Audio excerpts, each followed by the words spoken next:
अस्सलामु अलैकुम वरहमतुल्लाहि वबरकातुहू अऊज़ु बिल्लाहि मिनश शैतानिर रजीम बिस्मिल्लाहिर रहमानिर रहीम।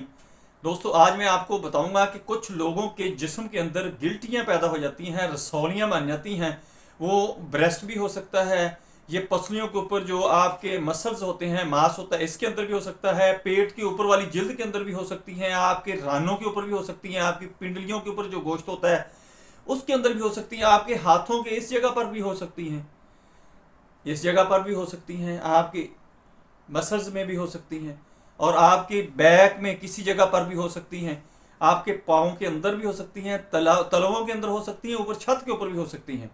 लिपोमा इसको कहते हैं।